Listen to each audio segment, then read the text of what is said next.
aconteceu quando eu tinha 9 anos. E mesmo agora, mais de 15 anos depois, ainda me arrepio ao lembrar. Cresci em uma casa com um pequeno pátio, em um bairro movimentado, com fileiras de casas conectadas. Cada uma tinha um pequeno quintal, separado de uma trilha por uma cerca baixa.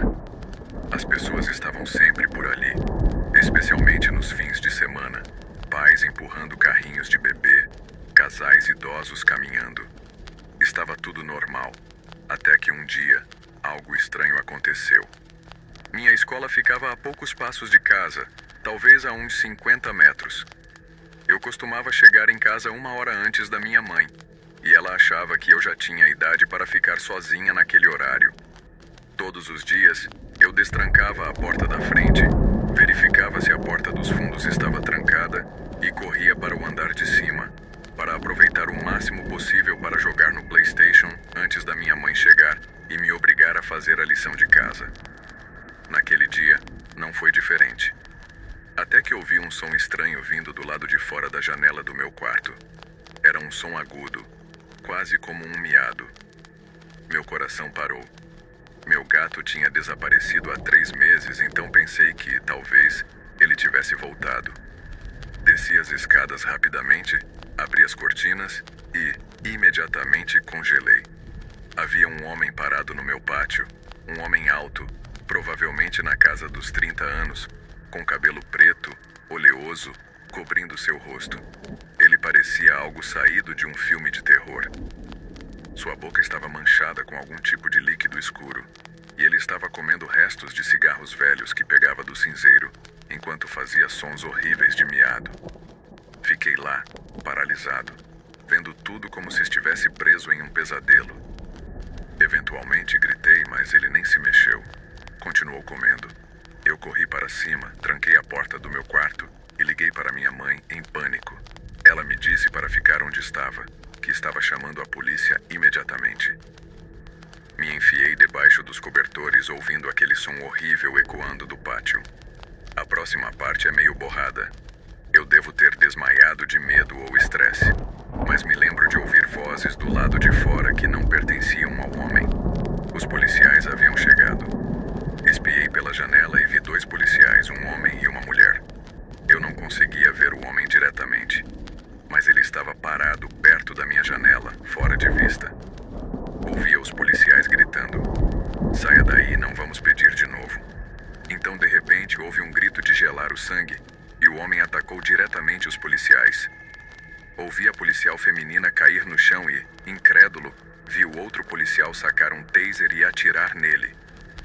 O homem caiu, convulsionando e gritando, mas o policial teve dificuldade para mantê-lo no chão. O homem era forte. Finalmente ele conseguiu algemá-lo e, minutos depois, reforços e uma ambulância chegaram. Nunca esquecerei o olhar do policial quando ele percebeu que eu estava assistindo da janela. Ele apenas balançou a cabeça e disse: "Espero que você não tenha visto tudo isso." Eu não consegui responder. Apenas comecei a chorar. Uma vizinha idosa me levou para a casa dela até minha mãe chegar. A polícia levou o homem embora. E mais tarde naquela noite, o mesmo policial veio para explicar o que havia acontecido. Foi aí que as coisas tomaram um rumo estranho. O homem, chamado Mário, não era um intruso qualquer. Ele tinha autismo severo e havia escapado de uma instituição de cuidados próxima. Mas aqui está a parte que realmente me deixou sem palavras. Mário havia morado em nossa casa anos antes de nós nos mudarmos para lá. Ele morava com sua mãe, que era sua única cuidadora. Quando ela faleceu, ele foi transferido para a instituição. Mas claramente, ele não havia esquecido. Ele provavelmente voltou procurando por ela, achando que ela ainda estaria lá. O policial nos disse que Mário tinha um corpo incomumente forte, devido à maneira como seus músculos se desenvolveram ao longo do tempo. Isso explicou como ele derrubou o policial com um único golpe. Eu disse ao policial que não queria passar por algo assim novamente, e ele me garantiu que não aconteceria. Os anos passaram. A vida seguiu normalmente. Eu cresci, e quando meus pais se aposentaram, acabei comprando a casa deles. Tudo estava tranquilo, Até que, cerca de 1 ano atrás, uma manhã, enquanto tomava café no pátio, vi um homem parado na trilha, além da cerca. Ele estava mais velho, agora com cabelos grisalhos, mas quando inclinou a cabeça e soltou o mesmo miado agudo, eu soube imediatamente que era Mário. Meu coração afundou. Meu primeiro instinto foi correr, mas desta vez não fiz isso. Apenas o observei e ele me olhou de volta. Ele sorriu. Algo mudou em mim naquele momento. Em vez de entrar em pânico, perguntei-lhe gentilmente se ele queria vir até o pátio. Ele não hesitou. Pulou a cerca com facilidade, como se fosse nada. Me preparei para o pior, mas ele não fez nada. Apenas sorriu novamente. Convidei-o para sentar, mas ele não respondeu. Então me ofereci para deixá-lo entrar em casa. Ele começou a rir, como uma criança, quando atravessamos a porta. Era como se uma luz tivesse acendido em sua cabeça. Ele olhou ao redor, radiante, se sentou no sofá, ligou a TV e colocou desenhos animados. Ele não disse uma palavra, apenas assistiu, totalmente absorvido, como se estivesse em casa novamente. Eu o deixei ser. Chamei os cuidadores dele, e cerca de 10 minutos depois eles vieram buscá-lo. Ele chorou quando pediram que saísse, mas eventualmente se levantou, ainda sorrindo entre as lágrimas. Eu os acompanhei, e mais tarde, nós fizemos um plano. Agora, todos os domingos, Mário vem com seus cuidadores e nós sentamos no sofá para assistir desenhos animados juntos. É o ponto alto da semana dele, e honestamente, tem se tornado um dos meus momentos favoritos também. Quando eu tinha 9 anos, nunca quis ver aquele homem no meu pátio. Agora mal posso esperar por todos os domingos, quando estarei com meu amigo Mário.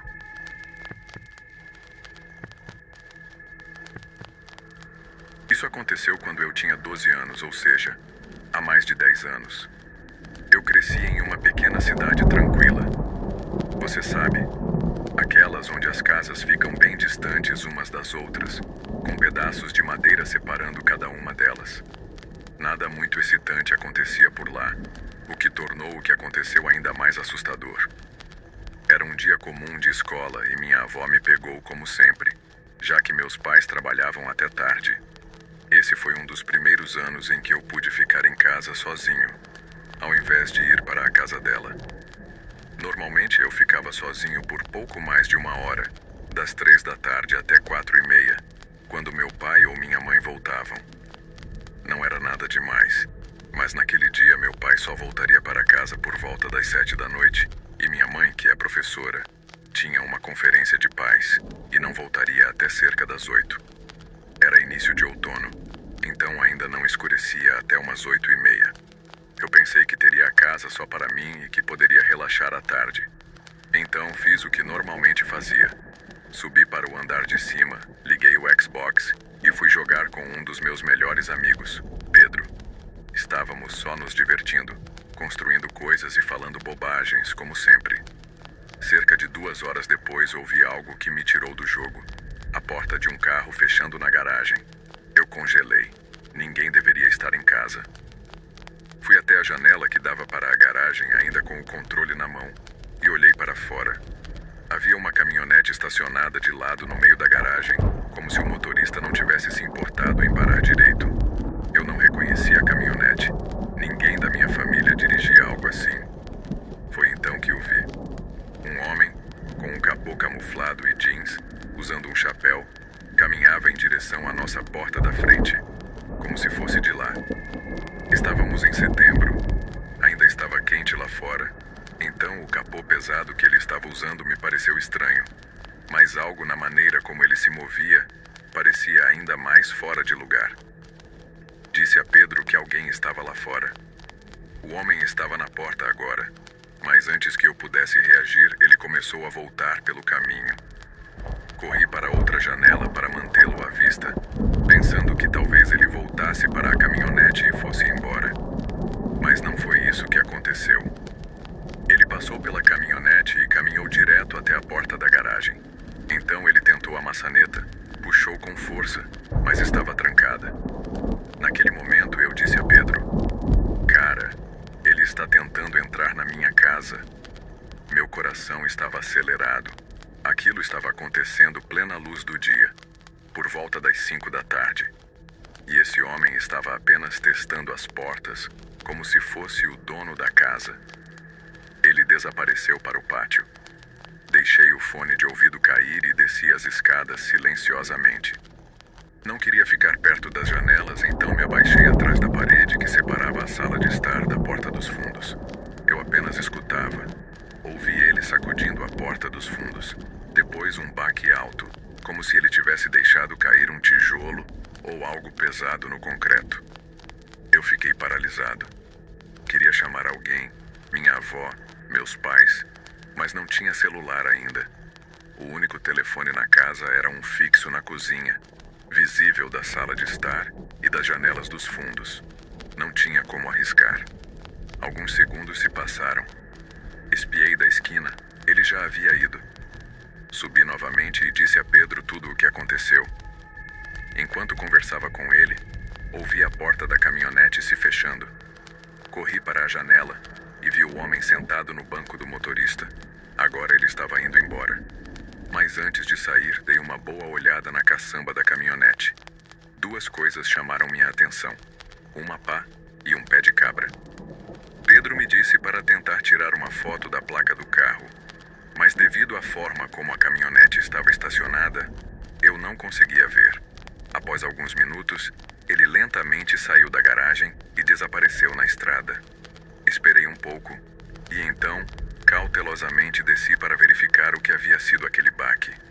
Quando cheguei à porta dos fundos, percebi que o capacho tinha sido movido. Ambos os nossos grandes vasos de plantas também estavam deslocados.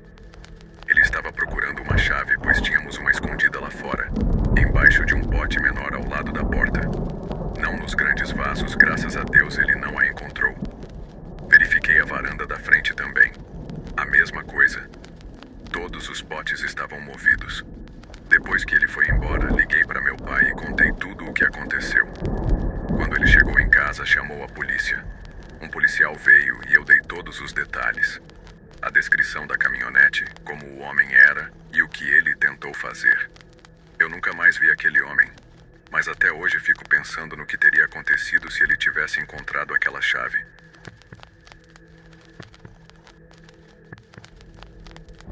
Isso aconteceu alguns anos atrás, quando eu estava morando com o meu ex-namorado. Acabamos de nos mudar para uma casinha de 2 quartos e ainda estávamos nos instalando. A casa tinha apenas um banheiro, que só podia ser acessado através do segundo quarto.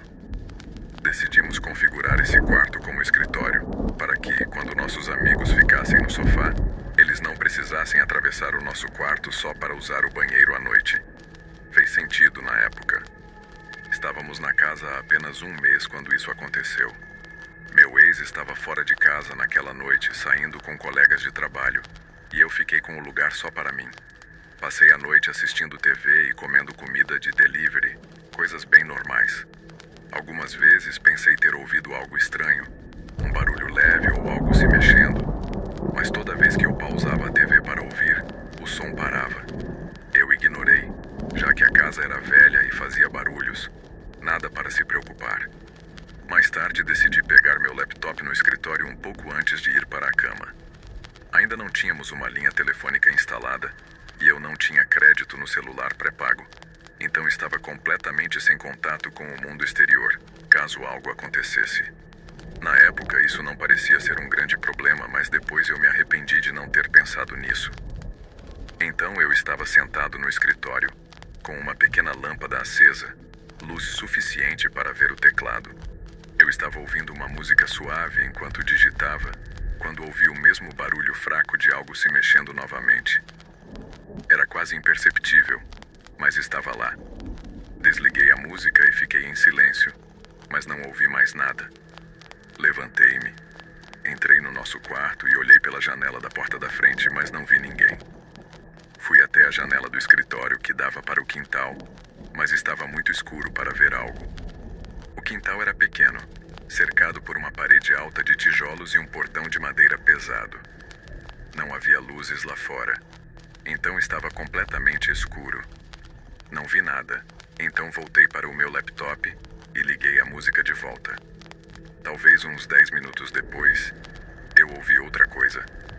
Desta vez, o som era de metal contra metal. Muito fraco, mas causou arrepios na espinha. Era inconfundível. Parecia o som de metal arrastando contra uma fechadura, ou talvez uma trava sendo forçada. Não soava como alguém tentando fazer barulho. Parecia alguém tentando ser silencioso. Agora eu estava oficialmente assustada.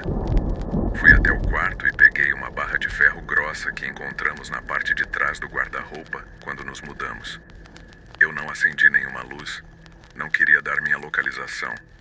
Eu não tinha como ligar para ninguém, então estava completamente sozinha, caso algo acontecesse.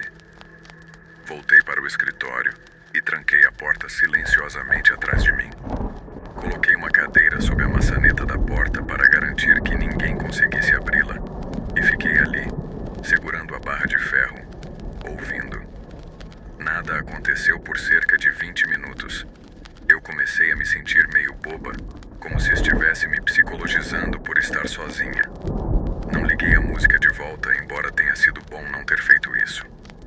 Alguns minutos depois, comecei a ouvir vozes. Eram duas, de homens, sussurrando. Não conseguia entender frases completas, mas sabia que não estavam dentro da casa. A janela do escritório estava aberta apenas uma fresta, e as vozes pareciam vir do beco atrás da casa. Fui até o banheiro para tentar ter uma visão melhor, já que o escritório e o banheiro eram em L ao redor do quintal, e o banheiro ficava mais para o fundo. Eu percebi que teria um ângulo melhor a partir dali, então subi na borda da janela, lentamente empurrei-a para abrir mais e tentei ver o beco. Eu não conseguia distinguir muito na escuridão, mas o sussurro ficou mais alto. Eu sabia que estava definitivamente vindo de trás do portão. Eles estavam falando sobre nós, eu e meu ex-namorado. Não consegui pegar tudo, mas ouvi o suficiente para saber que eles nos viram morar ali. Falaram sobre os eletrônicos e equipamentos que tínhamos, guitarras, computadores, câmeras e consoles. E parecia que eles tinham notado que eu estava sozinha em casa naquela noite. Parecia que estavam esperando as luzes se apagarem para invadir a casa. Fiquei parada ali, com o coração batendo forte, quando de repente ouvi o baque mais alto vindo do beco. Eles haviam começado a se jogar contra o portão dos fundos, tentando quebrá-lo. Eu assisti enquanto a estrutura tremia a cada batida. A madeira gemia sob a pressão. Eles não eram homens pequenos e eu tenho apenas 1,53 m de altura e peso cerca de 50 quilos. Então não tinha como enfrentar nem mesmo um deles, se conseguissem entrar. Lembro de ficar ali, segurando a barra de ferro com as duas mãos, tentando pensar em onde me esconder ou o que fazer se eles conseguissem entrar. Então, uma luz brilhante iluminou todo o quintal e o beco. No começo pensei que eles tinham uma lanterna, então me agachei, pensando que talvez tivessem me visto. Mas então ouvi um cachorro latindo e alguém gritando. Olhei para fora e percebi que era a casa do outro lado do beco, que tinha um sensor de movimento com um holofote em seu quintal. O sensor acionou e iluminou todo o beco. Eu ouvi os dois caras xingando e, em seguida, seus passos batendo no beco enquanto corriam para longe. Eu não me movi daquele quarto até que meu ex chegou tropeçando e bêbado, por volta das 4 da manhã. Eu ainda estava segurando a barra de ferro quando ele entrou. Não consegui dormir naquela noite.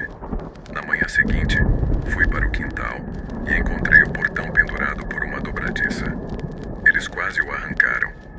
Verifiquei a fechadura e o metal ao redor do buraco da fechadura estava arranhado e amassado, como se alguém tivesse tentado forçá-lo a abrir.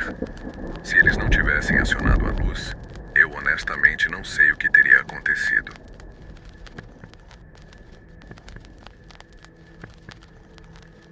Isso aconteceu há 6 anos, quando eu tinha 20 anos.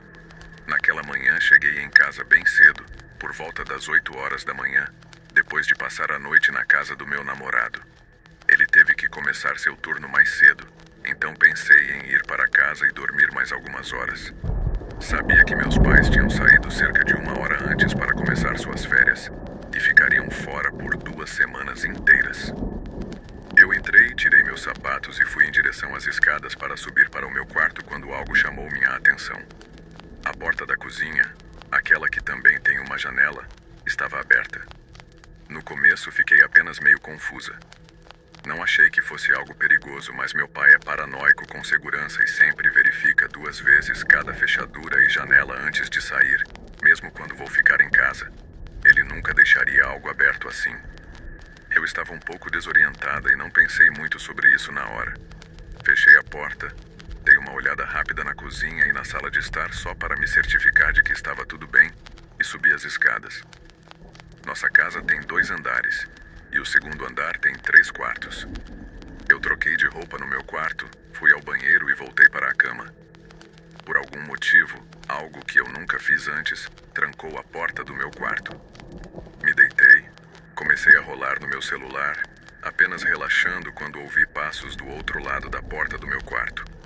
De repente, cada pequeno momento dos últimos minutos começou a repetir em minha mente. A porta estava aberta, como a casa estava silenciosa, o quanto eu estava descuidada andando pela casa como se nada estivesse errado. Alguém estava na casa o tempo todo, observando, esperando. Eu congelei.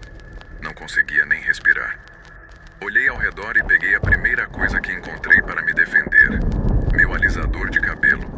Sentei ali, trancada no meu quarto, olhando para a porta, esperando que ela se abrisse. Se ela abrisse, eu juro que teria pulado pela janela sem pensar 2 vezes só para escapar. Não sei quanto tempo fiquei assim, mas eventualmente ouvi passos novamente. Desta vez descendo as escadas devagar e com cuidado. Quem quer que estivesse na casa, estava tentando sair em silêncio. Eu não me movi até ter certeza de que não estava ouvindo mais nada. Liguei para o meu namorado e contei tudo. Ele correu até minha casa e começou a vasculhar tudo. No começo, até comecei a me questionar. Eu não vi ninguém. Não peguei ninguém. Será que estava apenas sendo paranoica? Mas então verificamos a porta da cozinha. A fechadura estava claramente forçada. Havia marcas frescas ao redor da moldura e da fechadura da janela, como se alguém tivesse arrombado. E a única razão pela qual nada aconteceu foi porque eu cheguei em casa quando eles não estavam esperando. Agora, aqui é onde a história fica ainda mais assustadora. Eles não levaram nada. O MacBook da minha mãe estava na mesa da cozinha, suas joias estavam à vista, meu PS4, o computador de jogos caro do meu pai. Nada disso foi tocado. Eles poderiam ter pegado alguma coisa facilmente, mas parecia que nem tentaram. E isso é o que ainda me assombra, porque se não estavam lá para roubar, então o que realmente queriam? Na época eu estava muito ativa no Snapchat. Postava o meu dia inteiro, onde eu estava, o que estava fazendo, até quando estava voltando para casa. Eu tinha mais de 5.000 seguidores, a maioria dos quais eu não conhecia pessoalmente. Pensando bem, percebi o quão fácil teria sido para alguém rastrear meus movimentos e descobrir quando eu estaria sozinha e planejar em torno disso. Talvez eles tenham visto meu post sobre meus pais saindo. Talvez soubessem que eu deveria ficar na casa do meu namorado naquela noite. Depois disso, ficou difícil não conectar os pontos. Desliguei completamente minha atividade no Snapchat. Não conseguia mais relaxar, nem mesmo agora, anos depois, morando sozinha. Ainda me pego pulando cada rangido nas tábuas do assoalho. Verifico minhas fechaduras pelo menos 3 vezes antes de ir para a cama. Aquela manhã mudou completamente a maneira como vivo.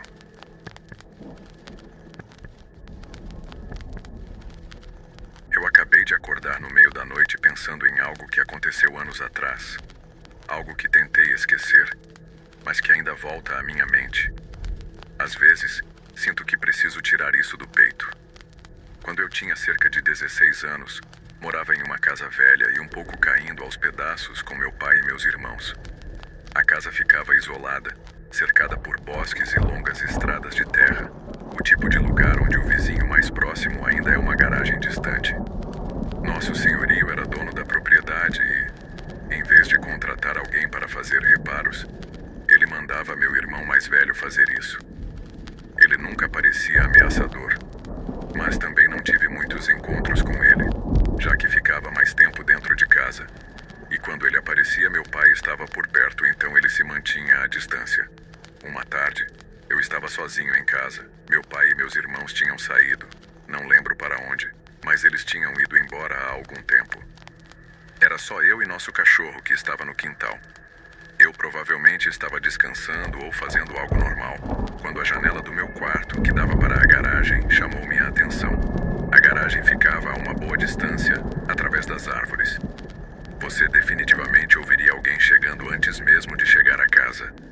Foi quando eu vi um carro que não era o nosso, e imediatamente entrei em pânico. Corri pela casa, fechando as persianas, desligando as luzes, trancando todas as portas que consegui. Então, espiei pela janela e vi quem era. Era o senhorio, que morava a cerca de 3 quilômetros de distância. Sim, aquele era o vizinho mais próximo, e não era a primeira vez que ele aparecia sem avisar. Já tinha acontecido 2 vezes antes. Nas 2 vezes, eu estava sozinha, e ele ficava vagando lá fora por um tempo. Não batia na porta, não gritava, apenas saía depois de um tempo. Mas dessa vez, algo me fez sentir diferente. Peguei uma faca de cozinha grande e me agachei debaixo da mesa da cozinha. Meu cachorro latia sem parar do lado de fora. Eu ouvi o senhorio abrir o portão e gritar: "Cale a boca, cão!" Então ouvi passos na varanda. Ele tentou a porta da frente e sacudiu a maçaneta. Eu mandei uma mensagem para meu pai imediatamente. Ele respondeu que estava a caminho, mas ainda faltava 1 hora. O homem não saiu. Ele começou a andar ao redor da casa, tentando espiar pelas janelas, verificando todas as entradas. A casa antiga tinha 3 portas, e eu podia ouvir ele testando todas. No começo, pensei que talvez ele não soubesse que eu estava em casa, que ele estava apenas sendo intrometido. Mas então eu ouvi. Ele chamou meu nome. Ele sabia que eu estava lá dentro. Ele sabia que eu estava sozinha. Segui o som da sua voz através do corredor, me movendo silenciosamente, tentando ouvir o que ele estava dizendo. As paredes da casa eram grossas e velhas, mas então ele gritou algo que fez meu sangue gelar. "Vou queimar a casa, mas vou deixar você sair primeiro." Esse momento está congelado na minha mente. Eu não o levei a sério na hora. Uma parte de mim pensou que ele estava apenas sendo estranho, não realmente perigoso. Mas olhando para trás, essa é a parte mais assustadora. Porque e se eu tivesse acreditado nele? E se eu tivesse aberto a porta que ele estava tentando me fazer abrir? Tentando me atrair e me fazer entrar em pânico? E se eu tivesse feito o que ele queria? Não tenho dúvidas de que minha vida teria tomado um rumo muito mais sombrio. Ele ficou por ali, andando de um lado para o outro, por o que pareceu uma eternidade. Provavelmente cerca de 1 hora. Ele ficava chamando e tentando as portas, mas finalmente saiu antes que meu pai chegasse. Eu contei tudo ao meu pai, e nós nos mudamos não muito depois disso. Mas uma coisa ainda me assombra até hoje. Ele sabia que meu pai não estava em casa, que eu estava sozinha. Meu pai nunca o viu na estrada e não havia carros na garagem. Então talvez ele tenha percebido que ninguém estava lá. Mas como ele sabia que eu não estava com eles? Isso é o que me mantém acordada às vezes, porque no fundo, eu acho que ele não estava apenas adivinhando. Eu acho que ele estava observando.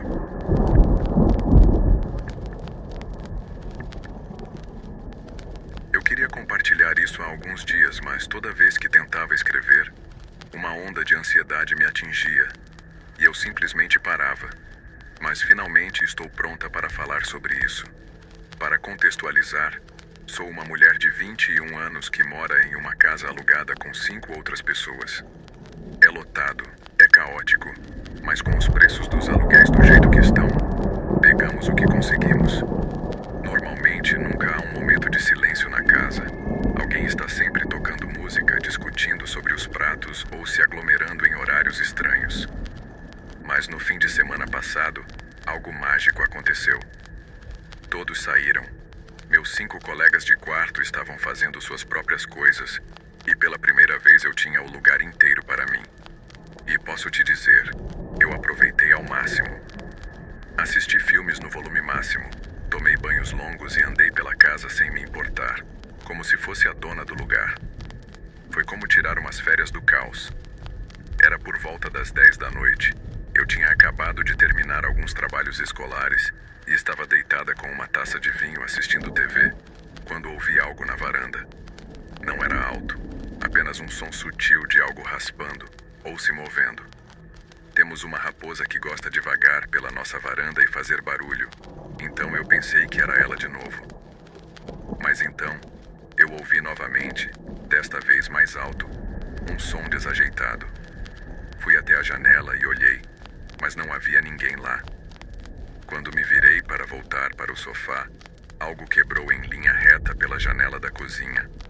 Na hora, eu não percebi, mas era um pedaço de cimento. Eu gritei e quase fiquei paralisada. Meu primeiro instinto foi destrancar a porta da frente e sair correndo lá fora. Felizmente, alguma parte do meu cérebro puxou o freio de emergência e eu tranquei a porta novamente. Corri até a porta dos fundos, mas ela ainda estava trancada. Não que isso importasse muito. Foi quando a voz da minha avó surgiu na minha cabeça. Algo que ela costumava dizer ao meu pai e que ele passou para mim. Se alguém tentar invadir, desligue as luzes. Você conhece o interior da sua casa melhor do que eles. Então, apaguei as luzes enquanto subia as escadas. Minhas mãos tremiam tanto que mal consegui desligar a TV. E assim que cheguei às escadas, ouvi a maçaneta da porta da frente chacoalhando com força. Eles estavam tentando entrar. Eu não sabia quantas pessoas estavam lá fora. Talvez fosse uma só, talvez mais. Tudo o que eu sabia era que eu estava sozinha. Corri para o meu quarto e tranquei a porta atrás de mim. Então fiz o que qualquer pessoa ligeiramente em pânico faria. Eu colei uma faca de caça na ponta de um taco de hóquei rosa, brilhante com fita adesiva. Não era muito, mas se eu fosse lutar pela minha vida, pelo menos estava tentando parecer fabulosa fazendo isso. Me agachei na escuridão com minha lança improvisada e o telefone com o número de emergência. Esperei e esperei. Provavelmente passaram-se apenas 15 minutos, mas parecia uma eternidade. Cada rangido da casa fazia meu coração pular na garganta, até que finalmente ouvi batidas na porta e vi luzes vermelhas e azuis piscando pelas janelas. Os policiais finalmente chegaram. Eu não teria saído do meu quarto se não fosse por aquelas luzes. O medo me prendeu ao chão. Dei a eles meu relato e foi isso. Sem maiores investigações, nada. Mas uma policial com tatuagens ficou para trás para ajudar a limpar o vidro, enquanto eu esperava meu irmão chegar. Ela foi gentil, me manteve calma. Honestamente, ela foi a única parte de toda a resposta policial que me fez sentir humana. Depois de um tempo, fui para a casa do meu irmão por alguns dias. Entrei em contato com um médico, comecei a tomar remédios para a ansiedade e algo para os pesadelos que passaram a ser rápidos e vívidos. Eu sei que não estava fisicamente ferida, mas aquela noite apertou um interruptor em mim. Eu costumava ser uma daquelas pessoas que pensavam que esse tipo de coisa não acontecia comigo, mas aconteceu. Estou de volta em casa agora, e a casa está barulhenta e lotada novamente. Mas eu acho engraçado o conforto no barulho. Como sua ideia de paz muda depois que você se senta em silêncio, segurando uma arma improvisada com uma faca e um taco.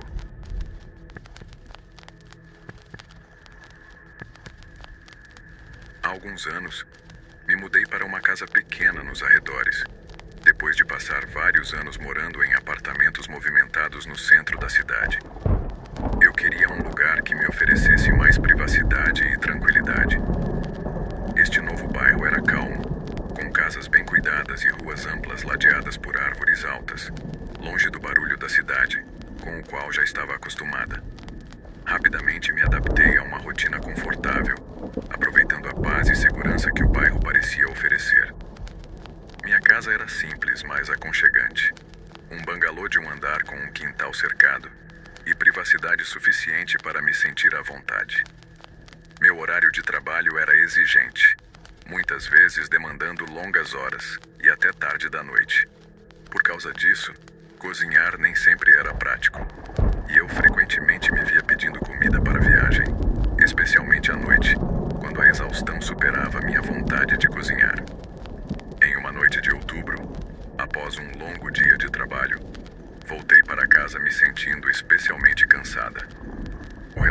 Já tinha passado das 10 horas e eu não tinha comido nada substancial durante o dia. Decidi que cozinhar estava fora de questão. Peguei meu telefone e pedi comida chinesa de um restaurante que sempre frequentei, que era confiável, rápido e estava sempre aberto até tarde. Depois de fazer o pedido, recebi uma confirmação com uma estimativa de entrega de cerca de 30 minutos. Enquanto esperava, ocupei me arrumando a cozinha e me preparando para uma noite tranquila de descanso. Cerca de 25 minutos depois, ouvi o toque suave da campainha, o que me surpreendeu, já que a entrega estava chegando mais cedo do que eu esperava. Com cautela me aproximei da porta da frente, tendo o instinto de verificar antes de abrir, algo que eu havia aprendido a fazer ao longo dos anos morando sozinha.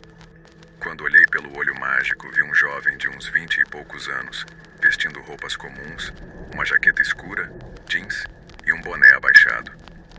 Mas imediatamente algo me incomodou. Ele não estava segurando comida, não havia sacola plástica, nem caixa, nada. Confusa, perguntei através da porta se ele tinha meu pedido. Ele hesitou por um segundo e então explicou que havia deixado a comida no carro, alegando que pegou a sacola errada e queria confirmar o pedido antes de trazê-la até a porta. Sua explicação me pareceu estranha. Em todas as vezes que eu havia pedido comida, nenhum entregador tinha deixado a comida no carro primeiro. Eu, educadamente, mas com firmeza, pedi para que ele trouxesse a comida para a porta antes de abrir. Ele fez uma pausa clara, surpreso com o meu pedido, e repetiu que a comida estava no veículo, pedindo para que eu abrisse a porta para ele trazer. Sua voz parecia calma, mas havia uma urgência sutil que aumentava minha sensação de desconfiança. Insisti mais uma vez que ele trouxesse a comida para a porta. Após outra pausa breve, ele concordou, murmurou baixinho e se afastou, caminhando de volta pela calçada em direção à rua. Eu observei pela janela enquanto ele desaparecia de vista. Depois de alguns minutos, ficou claro que ele não voltaria. Fiquei aliviada, mas ainda confusa. Imediatamente liguei para o restaurante para perguntar sobre a situação. Quando o gerente atendeu, expliquei o que havia acontecido, e ele parecia tão confuso quanto eu. Ele verificou os registros 2 vezes antes de me garantir que meu pedido ainda não havia saído do restaurante e que o verdadeiro entregador ainda estava se preparando para sair com a comida. Um calafrio de apreensão tomou conta de mim, ao perceber que o homem à minha porta não era do restaurante. Preocupada, liguei para a polícia não emergencial para relatar o que aconteceu. O despachante pegou minhas informações e prometeu que uma patrulha verificaria a vizinhança, me aconselhando a permanecer vigilante. Quando desliguei o telefone, minha ansiedade começou a aumentar. Meu coração batia mais rápido e a sensação de pânico tomava conta de mim. Eu trancava cada janela e verificava as portas cuidadosamente, dando especial atenção à entrada dos fundos. Após alguns minutos tensos, tentei me acalmar, racionalizando que o homem poderia ter confundido minha casa com a de outra pessoa. Pouco depois, meu pedido legítimo chegou, entregue por um senhor mais velho, que eu já tinha visto antes. Sua presença tranquila me fez sentir melhor, e finalmente consegui comer em paz. Cerca de 20 minutos após a entrega, ouvi um som suave vindo da parte de trás da casa. Era sutil, um leve arranhar, quase inaudível. Mas na quietude da casa, o som parecia ensurdecedor. Congelei no lugar, ouvindo atentamente. Outro som suave de arranhar veio, mais deliberado dessa vez. Eu soube imediatamente o que era. A maçaneta da porta dos fundos estava sendo cuidadosamente testada. O pânico tomou conta de mim, mas consegui manter a calma o suficiente para me mover silenciosamente em direção ao telefone e ligar para o número de emergência, sussurrando urgentemente para o despachante. Dentro de minutos, as luzes piscando dos carros de patrulha iluminaram a vizinhança, refletindo pelas minhas janelas e criando padrões assustadores nas paredes. Eu observei ansiosamente enquanto os policiais se moviam rapidamente pela minha propriedade, finalmente batendo suavemente na porta da frente para me garantir que estava tudo seguro. Eles não encontraram o intruso, mas havia evidências claras de que alguém tentou forçar a entrada pela porta dos fundos, deixando marcas visíveis na madeira. A polícia ficou para investigar, tomando minha declaração e revisando as câmeras de segurança dos vizinhos. 2 dias depois, um detetive entrou em contato comigo, trazendo notícias perturbadoras. O homem na minha porta não era um entregador, como eu pensei. Através das imagens de câmeras da vizinhança, os investigadores descobriram que ele havia estacionado um carro não identificado na rua, fora de vista. Mais assustador ainda, o detetive explicou que eles acreditavam que o homem havia obtido meu endereço ilegalmente, seguindo-me até minha casa depois de uma visita ao supermercado naquela semana. Eles rastrearam as imagens de câmeras da loja e encontraram o homem observando meu carro no estacionamento e anotando minha placa. Os detetives concluíram que ele provavelmente obteve meu endereço através de um contato não autorizado, que tinha acesso a registros confidenciais. Isso me causou uma sensação de pavor e raiva, pois foi uma violação tão assustadora. A polícia me garantiu que continuariam procurando o suspeito e me orientaram sobre como melhorar as medidas de segurança em minha casa. Durante as semanas seguintes, eu lutei com sentimentos de vulnerabilidade, não me sentindo mais segura, nem mesmo dentro das minhas próprias paredes. Instalei câmeras de segurança, luzes com sensores de movimento e reforcei todas as fechaduras. Meses depois, os detetives me informaram que o homem havia sido identificado e preso. Ele havia tentado atos semelhantes de perseguição e assédio em outros lugares, usando os mesmos métodos perturbadores. Embora ele estivesse sob custódia, a sensação de segurança foi permanentemente abalada. Já se passaram vários anos desde aquela noite aterrorizante, mas o medo nunca me deixou completamente. Aprendi que o perigo pode vir silenciosamente, disfarçado de algo tão simples e inofensivo quanto uma entrega de comida à noite. Até hoje sou cautelosa, sempre verificando cuidadosamente antes de abrir a porta, lembrando-me da experiência inquietante daquela noite, quando uma noite aparentemente comum quase se transformou em um pesadelo.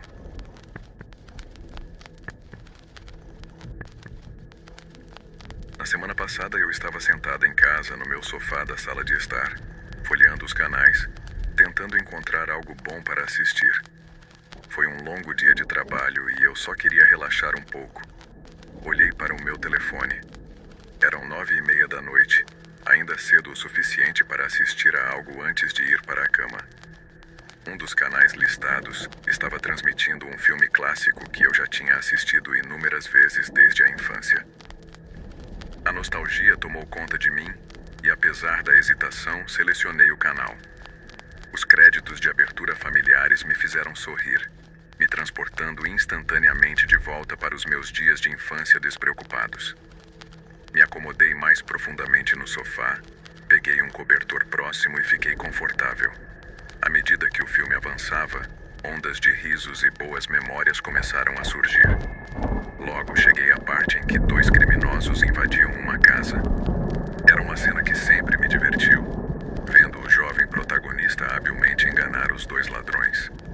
No entanto, quando um dos ladrões foi mostrado rastejando para dentro da casa, empunhando um pé de cabra, ouvi um estrondo alto à minha direita. Assustada, meu coração pulou enquanto virei rapidamente minha cabeça em direção ao som.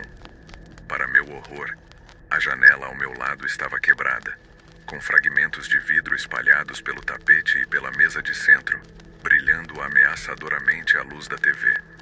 Meu coração começou a bater descontroladamente enquanto meus olhos se ajustavam rapidamente ao caos repentino.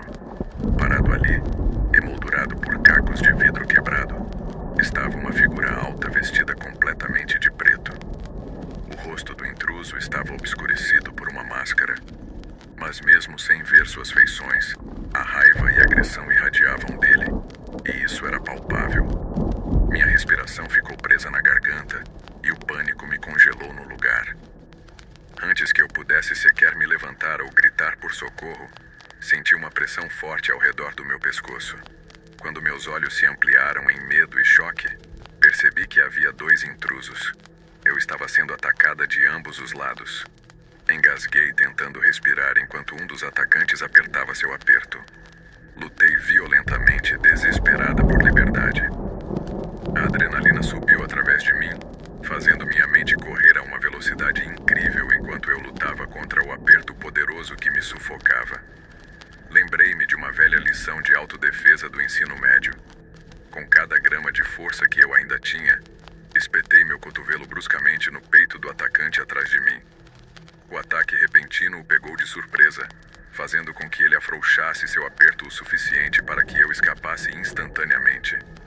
Sem perder um precioso segundo, corri para o sofá, descalça, usando apenas o pijama e as meias, e corri pela sala em direção à porta da frente, em uma corrida frenética.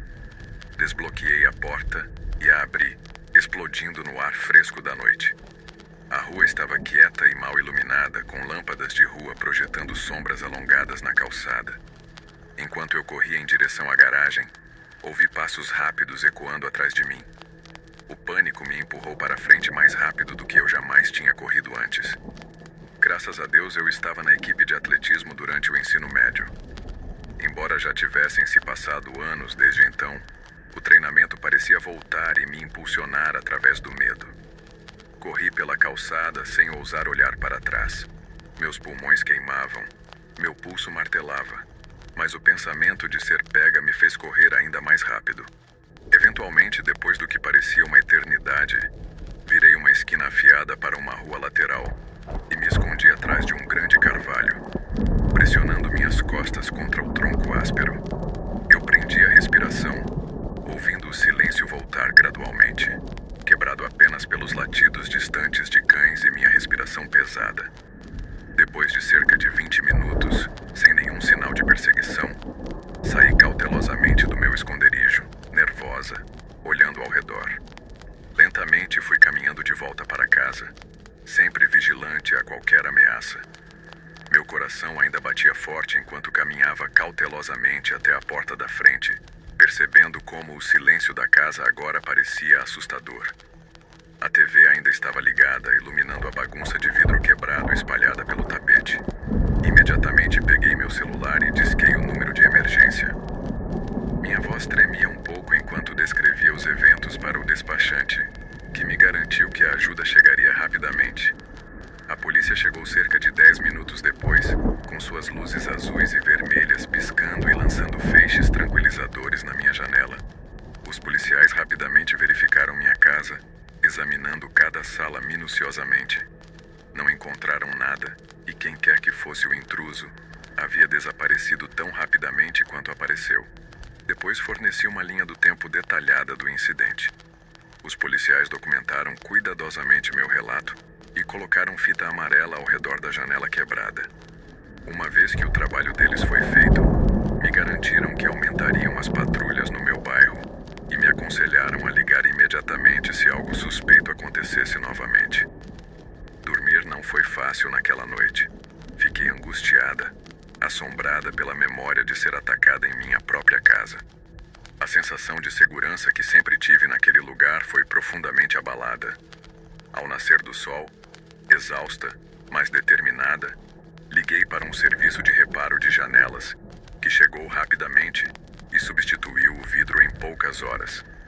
Observar o trabalho deles foi estranhamente tranquilizador, pois cada painel de vidro novo simbolizava um esforço para recuperar minha paz e segurança. Determinada a nunca mais me sentir tão vulnerável, comecei a pesquisar medidas de segurança para a casa. Planejei instalar um sistema de alarme de última geração e uma câmera de campainha de vídeo. Foi um investimento significativo, mas considerei a segurança inestimável. Sempre fui cuidadosa com o dinheiro que ganhei trabalhando após a faculdade, e esse parecia o uso ideal para essas economias suadas. Nos dias seguintes, minha cautela foi gradualmente aliviada. Voltei à minha rotina, mas continuei vigilante. Cada rangido ou barulho distante me causava uma breve sacudida de ansiedade, lembrando-me daquela noite aterrorizante. Refletindo sobre o incidente, a estranha coincidência entre a cena do filme e o arrombamento real se repetia na minha mente, parecendo bizarro, quase surreal. Isso me fez repensar como casualmente assistimos a perigos fictícios na TV, sem imaginar que eles poderiam acontecer na realidade. Agora, semanas depois, minha casa se sente segura novamente. As câmeras estão instaladas, o sistema de alarme está ativo e uma vigilância recém-descoberta foi firmemente estabelecida. Mas a memória vívida daquele momento permanece como um lembrete arrepiante de que até mesmo os lugares mais familiares e confortáveis podem se tornar assustadoramente imprevisíveis em um instante.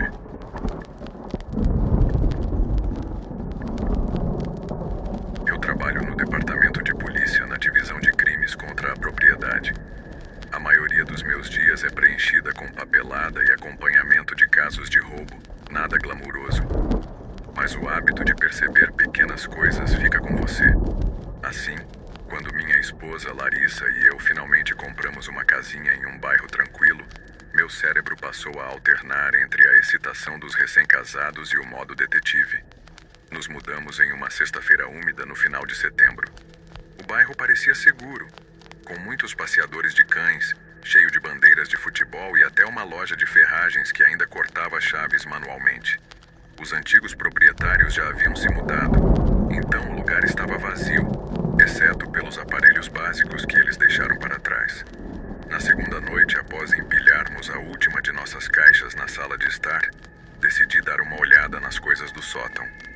Eu tinha o hábito de checar tudo, incluindo os alarmes de fumaça e os painéis de acesso ao sótão.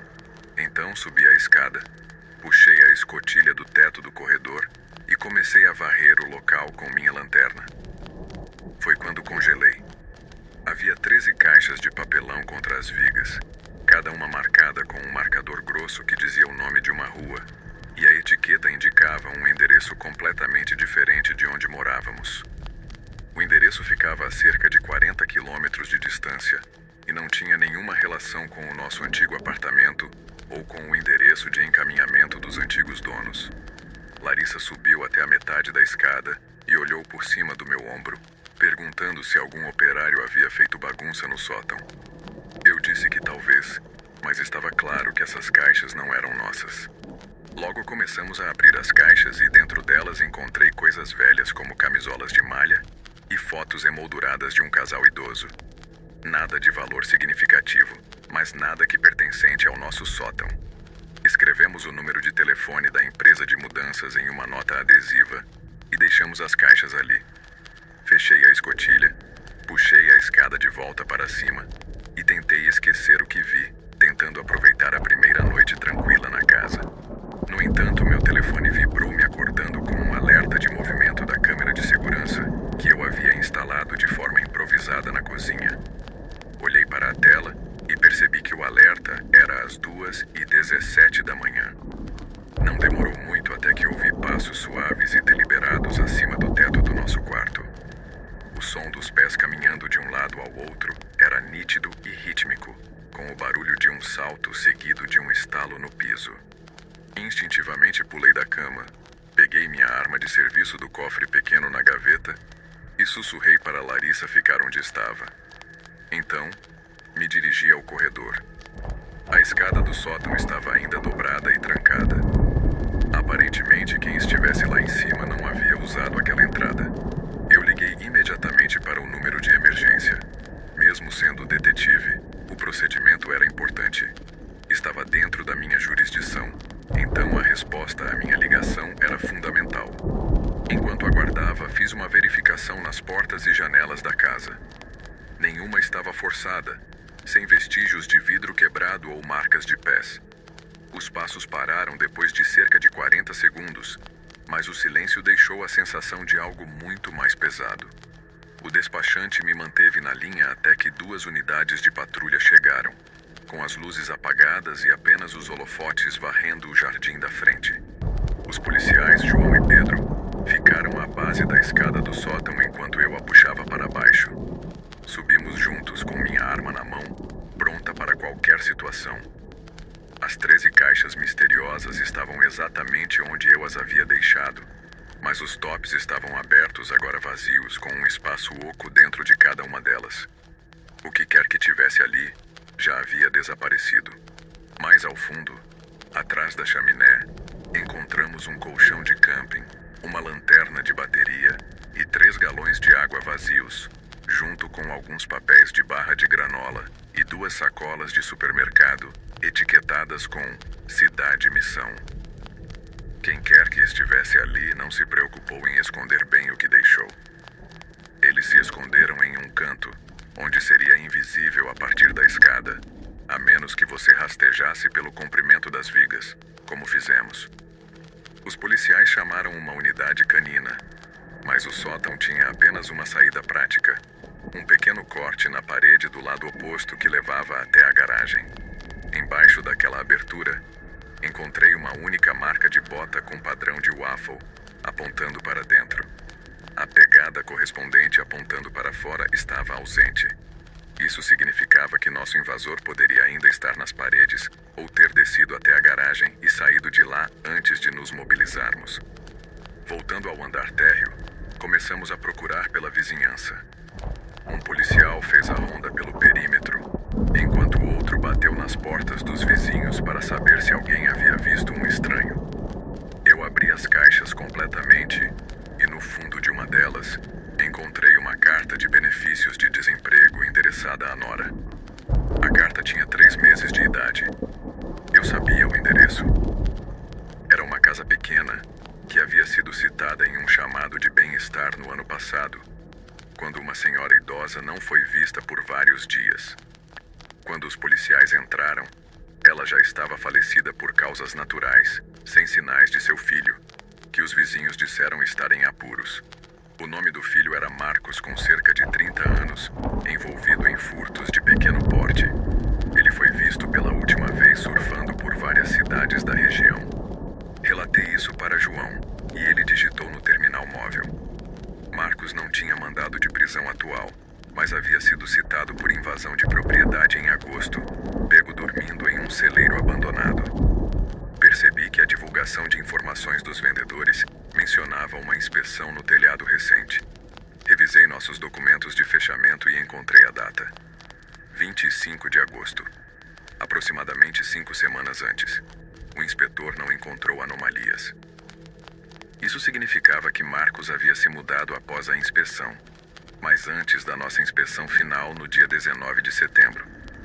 Pelo menos ele morava no sótão por 2 semanas, provavelmente mais, ouvindo os corretores mostrarem nosso futuro quarto para potenciais compradores, observando eletricistas trocando lâmpadas, esperando o momento perfeito para descer e se alimentar. Quando o sargento de patrulha chegou, configuramos uma busca no perímetro com câmeras térmicas. Não encontramos nada até o amanhecer. Quem quer que tivesse vivido no sótão havia desaparecido silenciosamente. Na tarde de domingo, fui até a cidade vizinha e conversei com uma vizinha de Nora. Ela se lembrava de Marcos carregando uma caminhonete com caixas após uma venda de bens, mas disse que ele parecia estar sob efeito de drogas e não falava. Meu palpite é que ele moveu os itens pessoais restantes para algum lugar, talvez um galpão de armazenamento, e depois os escondeu no nosso sótão, usando-os como uma espécie de cobertor de memória distorcido. Eu voltei para casa e verifiquei a porta do espaço de rastreamento atrás do aquecedor de água da garagem. O cadeado que os vendedores deixaram estava intacto, mas novas marcas de arranhões circundavam o raspe. Uma prática de deslizar uma cunha poderia abri-lo. Ele provavelmente veio e foi várias vezes dessa forma, sem deixar vestígios nas portas principais. Larissa e eu passamos os 2 dias seguintes instalando um sistema de segurança real, sensores de contato, detectores de quebra de vidro e uma câmera no sótão voltada para as vigas. Coloquei um trinco na porta do espaço de rastreamento e coloquei luzes de movimento sob as 2 beiradas. Na quarta-feira, recebi uma ligação. Marcos havia sido preso na cidade vizinha, 30 minutos ao sul, após tentar vender joias personalizadas que, coincidentemente, correspondiam a um caso de roubo em aberto. Durante o processo, os delegados encontraram um cartão de memória em sua mochila, contendo vídeos datados de 3 semanas antes. Nos vídeos, nossos cômodos vazios estavam iluminados pelas luzes da empresa de aluguel de imóveis. Depois apareceram clipes de Larissa e eu durante a inspeção final, falando animadamente sobre a disposição dos móveis, sem saber que a câmera estava espiando através de uma grade de ventilação acima de nós. O último vídeo foi datado da noite em que as unidades de patrulha chegaram. A câmera balança, com respiração pesada, e um feixe de lanterna atravessando a isolação. Depois um pedaço do céu noturno quando ele salta do telhado e corre para o jardim dos fundos. Marcos fez um acordo sobre as acusações de roubo, mas o promotor acrescentou uma acusação de perseguição devido às imagens do sótão. Ele foi condenado a 26 meses de prisão estadual. Um pequeno consolo, talvez, mas saber exatamente onde ele dormia à noite me ajuda a respirar mais aliviada. Larissa ri agora quando eu verifico 3 vezes a câmera do sótão antes de dormir. Mas ambos sabemos que o riso é um escudo. Algumas noites, durante os trabalhos de vedação dos sacos de evidência, me pego imaginando o som dos passos suaves no teto de gesso e sentindo aquela fina camada de drywall entre a vida normal e a ameaça invisível. Eu trabalhei em dezenas de casos de arrombamento, mas nada me abalou como encontrar o mundo de outra pessoa aninhado acima do meu. Esperar possuir uma casa sempre pareceu um objetivo final, um marcador permanente de segurança. Mas acontece que as paredes são apenas madeira e pregos. Segurança é a vigilância que você pratica, não é um sentimento que você herda. Se você comprar uma casa antiga em um rancho, faça um favor a si mesmo. Verifique o sótão completamente, mude cada tranca e instale uma câmera observando as vigas. Porque às vezes o primeiro presente de inauguração que você recebe é um estranho às 2h17.